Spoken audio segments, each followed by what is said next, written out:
Welcome to another episode of Boxes in the Basement. I appreciate y'all taking the time once again.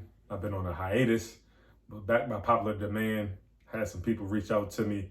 Had a number of people reach out to me, but some in particular. I'm gonna just keep you anonymous right now, but obviously y'all been wanting the content. I've been grabbing some shoes, have not been posting them. What I'm gonna start doing is starting to actually play in them and doing a sneaker review, performance review. I've been doing a lot of unboxing. Shout out to Wear Testers. Been in dialogue with Chris, and I appreciate his advice, his feedback, his input. And with that being said, being an ex-professional basketball player, still an athlete. Once you're an athlete, always an athlete. But I took that advice and I kind of ran with it. So I'm going to start to spiral into playing in it, and then I can let you know what's working for me, what's not, the latest things that's been coming out. So without any further ado, the Nike GT Cut 2.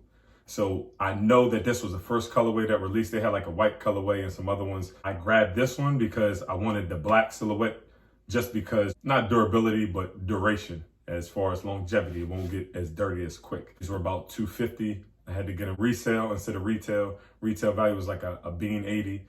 So for $180, $20 less than $200. Like I said, that's why I chose this colorway. And I know they got some other colorways coming out. As you know, when one colorway comes out, the first release of that generation shoe, they have a number of different other colorways. They're going to be an arm and a leg in the future. So that's why the Nike GT Cut 1s are well over $500 right now. I think the cheapest one I saw was for $380, $400. I think it was like $316, but it was what out of box. So, but depending on if you get it from GOAT, StockX, or what have you, it may work in your favor or it may not, depending on what colorway you want. Oh, out to Nike once again in the LeBron 20s. I had to grab them. I grabbed a couple pairs. That will be my next Boxes in the Basement review. I only put them up there just to give you all an idea. We're parking like that for right now. So the Nike GT Cut 2 and Nike GT Cut 1, I'm going to talk about some accent pieces. If I would prefer the 1 or the 2, I would probably say the 1. Although the 2 is comfortable. I'm not saying it's bad. But if I had to choose, only because there are certain things that I like in both of them, but there are more things that I don't like in this one. Let's go from negative to the positive, just like a magnet. The tongue is kind of weird the way that you tie up as you pull it. The eyelets has the ones that are not regular whole eyelets. They pull, and as you can see, you already saw that, right?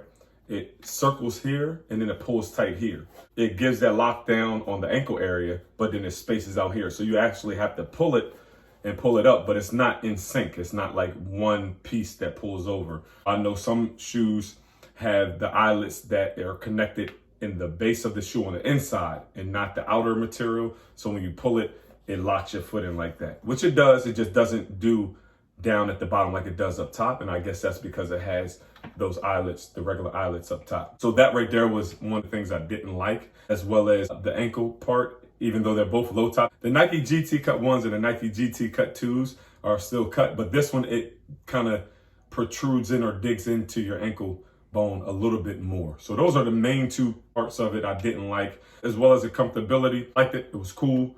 No issues. The toe box area, it wasn't as comfortable as the GT1s, but the GT1s, they had like a composite type material on the toe. It kind of felt like your foot was a little loose, or your toes were a little loose, gave that breathability. This one feels a little bit more secure, but it's not as comfortable. So those are the things that kind of are the negative aspect. The positive aspect, it gives that lockdown feel. As far as the whole shoe is more of a narrow shoe. So if you're a wide footer, I would go up half a size. The sole, the outsole, great. The traction, as you can see, the grooves in here, the materials are great. The rubber compound that they use, I don't know if you can tell, but these grooves are a little deeper than the ones on the heel and the toe box area, but they're real deep. Let me see if I can show you. So I do like when you're on the midfoot or ball of your foot, it gives great court feel. So that's a plus. And then on here, I don't know if you can see, it's more of like a dark translucent sole. It gives good grip. It gives like a rubber band type grip or feel to the court, which is good. Regular swooshes on the medial and exterior side.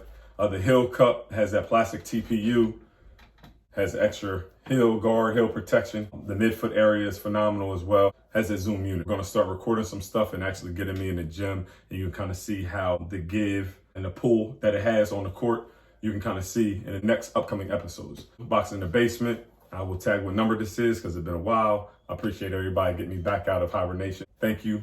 Until next time, Take care.